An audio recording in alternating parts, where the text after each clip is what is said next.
Oke, baik. Selamat siang semuanya. Hari ini kita akan masuk ke materi problem sinkronisasi ya. Khususnya untuk reader dan writer, kemudian ada producer dan consumer. Nah, ini nanti kita bahas dua ini dulu, nanti sisanya untuk berikutnya kita bagi lagi di pertemuan minggu depan ya. Oke, kita langsung masuk saja. Tunggu sebentar. Oke. Untuk masalah klasik sinkronisasi sebenarnya ini dibagi menjadi tiga ya. Jadi ada bounded buffer problem, ini sering disebut sebagai producer dan consumer problem. Kemudian ada readers and writers problem. Kemudian yang terakhir ada dining philosophers problem. Nah, untuk pertemuan kali ini saya akan membahas tentang bounded buffer dan juga readers and writers dulu. Untuk dining philosopher-nya akan saya jelaskan di materi berikutnya. Oke, di sini untuk bounded buffer problem ya. Untuk n buffers-nya ini dia tidak bisa lebih dari satu item untuk prosesnya, sehingga setiap ada bounded buffer ini untuk itemnya hanya satu, tidak bisa overflow atau underflow, gitu ya. Kemudian di sini kita bisa memberikan solusi berupa semafor mutex, kemudian ada semafor full, dan juga ada semafor empty. Nah, untuk yang semafor mutex ini diinisiasi menjadi nilai 1 ya, karena di sini untuk mutex ya khusus untuk binary semafor, jadi hanya antara 0 dan 1 saja. Kemudian akan diinisiasi dengan nilai 1. Kemudian untuk semafor full dan juga semafor empty, ini nanti dia menggunakan counting semafor karena untuk uh, di mana nih di bounded buffer problem ini dia bisa menggunakan solusi keduanya. Jadi kita bisa menggunakan binary semafor dan juga counting semafor. Untuk full semafor ini dia diinisiasi 0, kemudian untuk yang empty, semafor empty dia diinisiasi n, gitu ya. Nah, seperti biasa ketika kita berinteraksi dengan sistem, di sana pasti terdapat share buffer ya. Share buffer itu anggaplah memiliki slot sebanyak 5, yaitu n sama dengan 5 gitu ya. Nah, untuk n sama dengan 5 ini ketika ini semua terisi semua, buffernya terisi semua, itu sudah dianggap sesuai. Tetapi kalau ada salah satu buffer di sini kosong tetapi masih dikonsumsi, itu akan dianggap underflow. Tetapi sebaliknya apabila untuk buffernya ini terisi semua dan belum semua data terisi di sini, itu sudah dianggap sebagai overflow. Jadi ketika kosong pun juga tidak baik, ketika data berlebih pun juga tidak baik.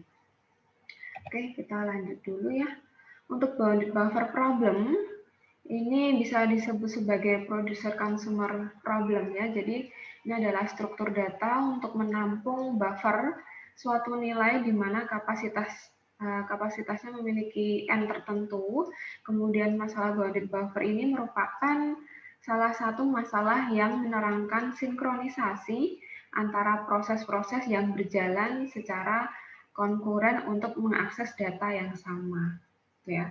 Jadi untuk pembacaan data dia tidak bisa bersamaan. Nah, nanti kita akan pelajari lebih lanjut. Oleh karena itu, kita banyak mengulang konsep sinkronisasi dalam membahas masalah bounded buffer ini. Dalam komputasi, masalah produsen dan konsumen ini merupakan masalah yang dibatasi oleh buffer. Nah, ini adalah contoh klasik dari masalah sinkronisasi multi proses gitu ya. Jadi ketika produsen ini akan memberikan hasil produknya yang kemudian akan dikonsumsi oleh konsumernya. Nah, ini merupakan salah satu masalah yang ada di sistem operasi. Ini adalah contoh analoginya di mana produser akan memberikan input ya di dalam suatu buffer, kemudian akan dikonsumsi oleh konsumer. Untuk bounded buffer problem ini sudah jelas terdiri dari dua proses. Ya, di sini ada produsen dan juga konsumen. Konsumen dia akan mengkonsumsi data, sedangkan produsen akan memproduksi data tersebut. Kemudian untuk tugas produser ini menghasilkan data, kemudian memasukkan ke dalam buffer dan mulai lagi. Nah, itu nanti berulang-ulang. Ketika produsen memiliki data yang lebih, dia akan menghasilkan overflow. Ketika produser ini memberikan datanya itu kurang dari apa yang dibutuhkan, ini akan terjadi underflow. Nah, masalah pokok ini berada pada saat dua proses yang berbeda ya, pastinya ingin berusaha mengakses buffer secara bersamaan. Ya, sedangkan untuk buffernya sendiri pun harus diakses satu persatu, tidak bisa langsung bersamaan. Produsen menghasilkan barang dan konsumen yang akan menggunakannya. Ya, ini sudah jelas ya. Kemudian ada beberapa batasan yang harus dipenuhi, antara lain di mana barang yang dihasilkan oleh produsen ini terbatas. Kemudian barang yang dipakai oleh konsumen ini pun juga terbatas.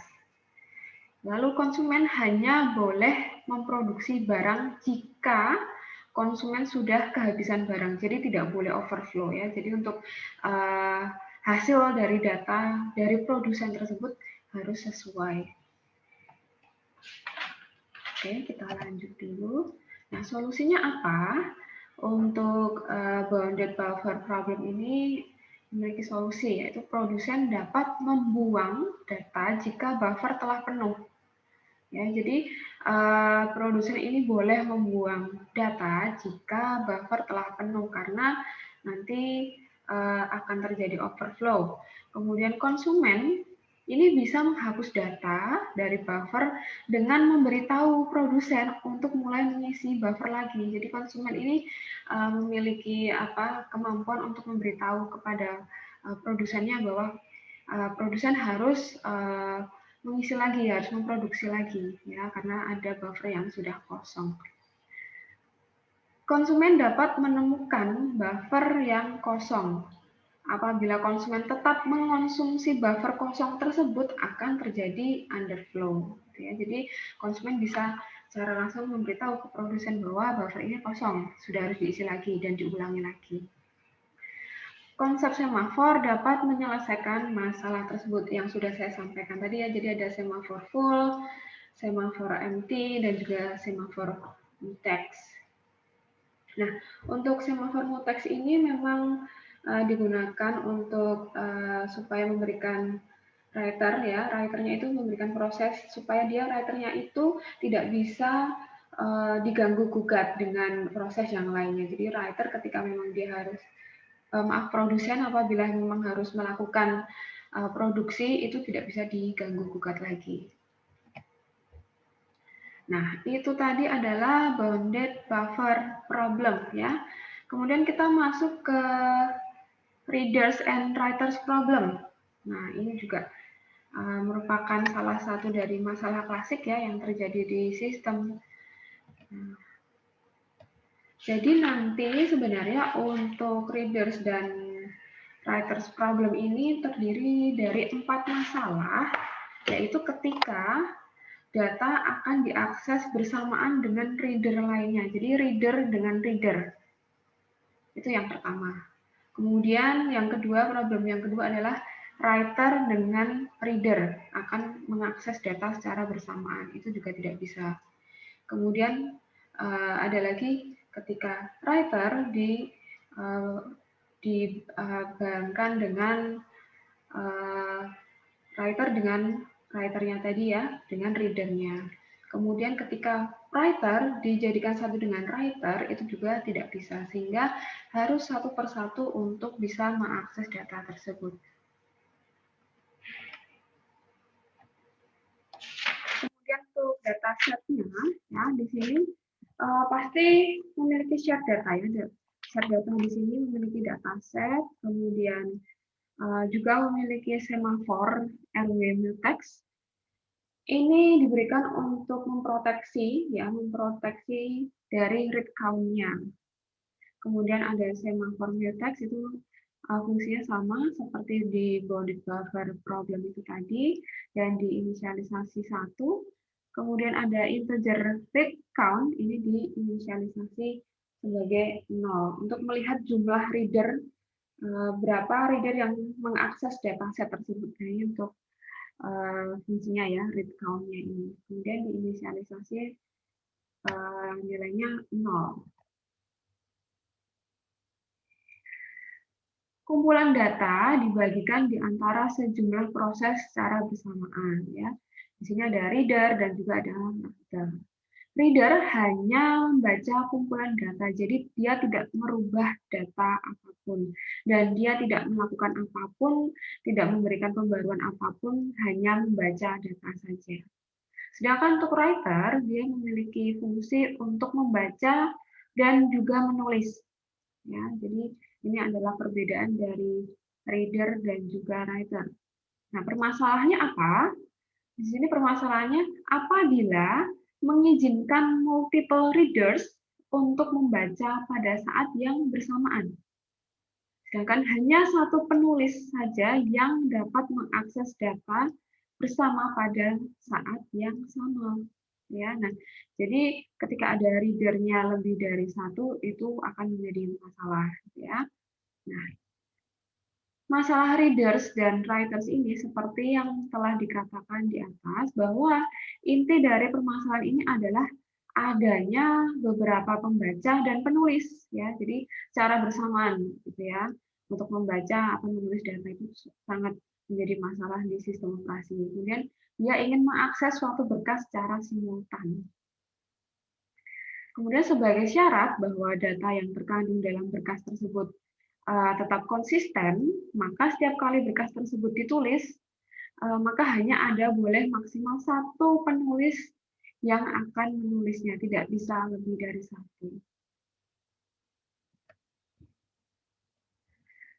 Nah, di sini juga terdapat dua variasi pada masalah ini. Jadi, ketika seorang reader tidak perlu menunggu reader yang lain untuk selesai, hanya karena ada writer yang menunggu. Kemudian jika ada writer yang sedang menunggu, maka tidak boleh ada reader lain yang sedang bekerja. Reader atau pembaca dalam hal ini tidak perlu khawatir sebab membaca suatu berkas tidak mengubah isinya. Sama sekali tidak ada pembaruan data, sama sekali tidak ada update data, jadi dia cukup membaca data saja. Dengan kata lain, pada suatu saat diperbolehkan untuk beberapa pembaca untuk membaca berkas tersebut karena dianggap tidak menjadi masalah gitu ya. Kemudian namun ketika sedang menulis tidak boleh satupun dapat membaca karena data tersebut belum selesai. Ya, jadi reader ini bisa membaca ketika sudah ditulis oleh writer-nya tadi sebelum selesai, jadi dia tidak bisa membaca data tersebut. Kemudian ada 3 solusi, di mana di sini dijelaskan adanya pembaca itu diprioritaskan, atau penulis yang diprioritaskan, atau keduanya itu diprioritaskan, jadi bersama-sama. Ya. Nah, kemudian dari solusi tersebut, ya untuk readers and writers, ini merupakan masalah yang dimodelkan proses saat mengakses database. Jadi ketika ada writer dan juga reader mengakses database, itu memang harus benar-benar diurutkan ataupun memang harus satu persatu untuk dapat mengaksesnya. Karena ketika memang itu secara bersamaan, dia akan terjadi deadlock. Masalah proses ketika ada 2 proses atau lebih berbagai data yang sama itu langsung mengakses database ya. Kemudian data yang dimaksud di sini bisa berbentuk buffer, bisa berbentuk file ataupun objek dari suatu program. Nah, oke baik teman-teman, untuk materi hari ini mengenai bounded buffers problem dan juga solusi reader slider problem. Untuk minggu depan kita bisa masuk ke dining philosopher. Apabila ada pertanyaan, kita bisa diskusikan dan bisa kita lakukan tanya jawab. Ini saya stop share dulu ya.